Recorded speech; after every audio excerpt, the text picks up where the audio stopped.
What's good, Shellitronnn here. You can call me Shells, and I'm back at again with a brand new video, and I'm gonna keep it a Bowberry biscuit. This is a player I am real excited about, and I'm not gonna lie to you. At first, meaning for the past several months, I was not all that high on Micah Parsons, partially because of him, partially because of our team composition already, how we already have players in certain spots where we'd have to make moves for different guys to play elsewhere to bring in Micah Parsons. But after watching his pro day, I thought to myself, ooh, we might just have to get him. We might just have to get him. And you may be asking yourself, who is Micah Parsons? Micah Parsons is a linebacker who turned down Nick Saban. He had Bama knocking on his door. They said, no, we want to go to Penn State.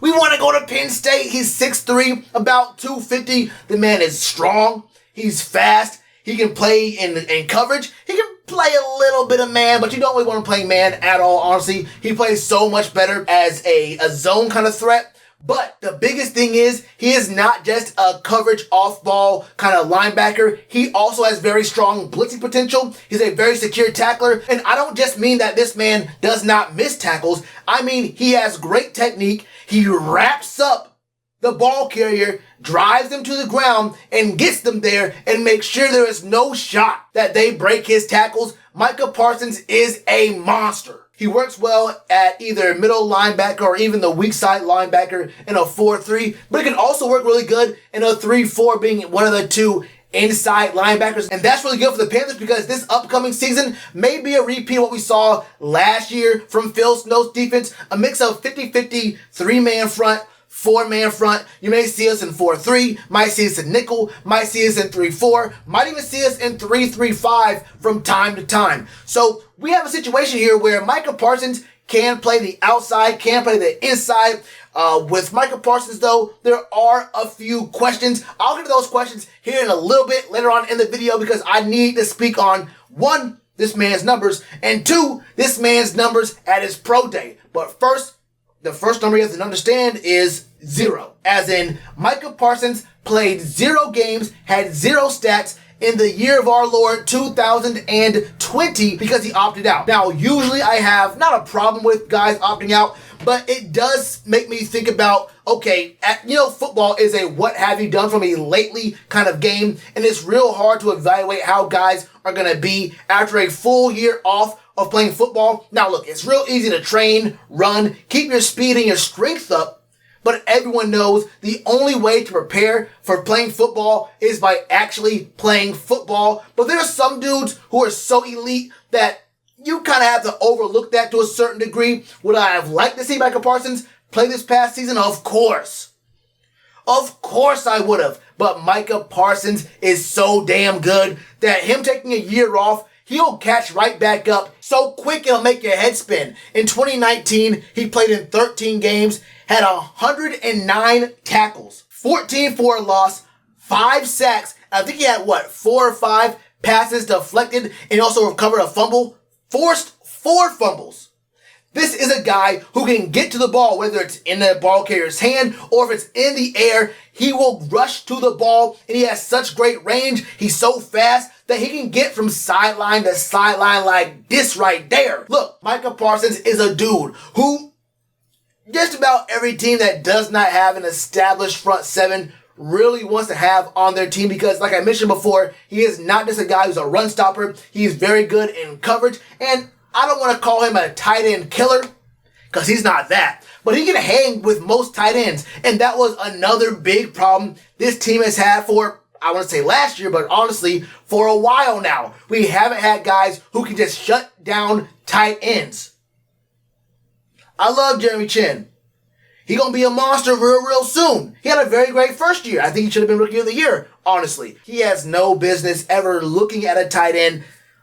Maybe year 2 we better, but last year was not his year when it comes to covering tight ends. It just was not his responsibility. So it is what it is there. And speaking of Jeremy Chinn, if the Panthers do go ahead and decide to draft Micah Parsons, that's the end of Jeremy Chinn playing outside linebacker. And we understand we moved around a lot. He played outside linebacker, but he also played some corner, some nickel. He played some safety on both sides. But when you have Micah Parsons, he's only going to be playing at the linebacker spot. Maybe you want to put him at middle linebacker, but I think if you get Micah Parsons, since we already have Denzel Perryman, do you put Denzel Perryman outside? Probably not, right? So you're probably going to go ahead and put a guy like Micah Parsons on the outside. In the same kind of situation you had Jeremy Chinn in. Jeremy Chinn moves up to strong safety. You got to cut one of Justin Burris or Sam Franklin. Both dudes played well last year. They were about average-ish strong safeties in the league. They weren't great, but they weren't bad either. But I mean, you just can't have Micah Parsons and Jeremy Chinn starting, and then Justin Burris and Sam Franklin both on the roster. So with Micah Parsons on the team, you have to do a little bit of shuffling. And this is where the problem comes in with the Panthers drafting him. If you are going to pick up a player who is as good as Micah Parsons and deserves to be on this team and deserves to be this high in the draft and that high on your big board, then you have to have a real established plan in place, not only for how you're going to be using him, not only for how you're going to be calling plays, but also for how you're going to be using other players on the team. It's real easy to say, let's just have Haason Reddick on one side, put Denzel Perryman in the middle, and then you have my man Micah Parsons on the other side.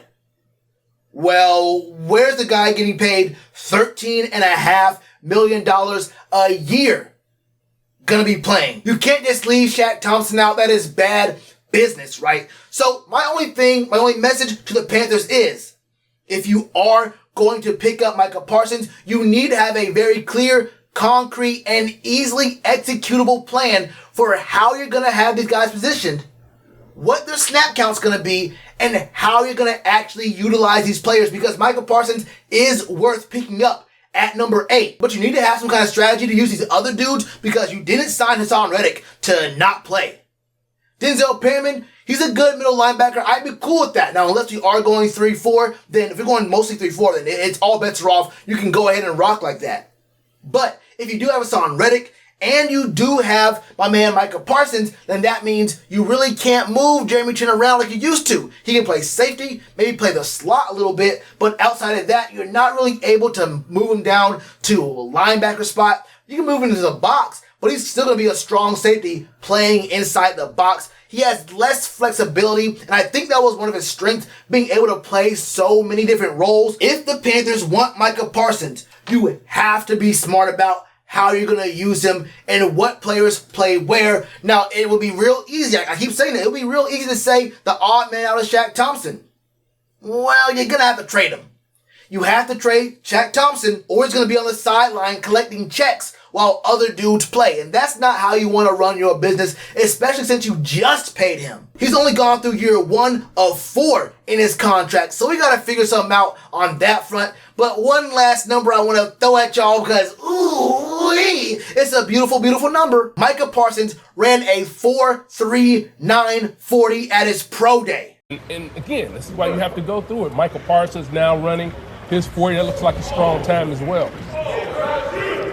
He ran a 4.41 there, Howard. So again, I mean, these are exceptional times. That's impossible. 6'3", 250, ran a 4.39 40. I said he had range. I said he can go from sideline to sideline. 4.39, no one expected that at all. I don't know if that's more impressive than my man Kyle Pitts running a 4.46 at 6'5", 250 or 6'6", 250, but damn, I did not see this kind of speed coming out of Micah Parsons. Dude runs faster than Mike Evans. He's a monster. He can really be a strong asset in the middle of the field for us. Now, I did see a couple of comps. Someone said he could be KJ Wright. Someone else said he could be Luke Kuechly. Don't get too sucked into Luke comps. You're going to be disappointed. Luke was better than just his ability on the field. It was up here too. And I'm not saying that Micah Parsons isn't like smart. That's not what I'm saying at all. But I'm saying that there's not very many dudes like Luke Kuechly when it comes to film awareness and just knowing what's going to happen before the offense knows what they're going to be doing. Micah Parsons would be a welcome asset to the team, but it would take a lot of faith on my part to say that Phil Snow, Rev Rule, and this defense as a whole has a very strong plan in place to fit him in with Haason Reddick, Denzel Perryman, Shaq Thompson, Jeremy Chin. We're not even sure if Jeremy Chin's going to even go to strong safety. It could still be Justin Burris and Sam Franklin, and that's an even bigger toss-up there. What about if you want to have Brian Burns standing up? He won't always play defensive end, hand in the dirt. So we'll have packages, but you're not going to bring in a guy like Hassan Reddick and have Micah Parsons and have Brian Burns and have Jeremy Chin to have them switching in and out in packages, some of them not playing the number of snaps they deserve to play. So I do like Micah Parsons a lot. You need to have a strategy in how you're going to use not just him, but the other players on the field, because Shaq Thompson either has to play because he's getting paid too much, or he has to get traded. And it's going to be hard to move that contract without giving up more things to sweeten the deal for the receiving team. That's how I feel about it, man. Micah Parsons is a monster.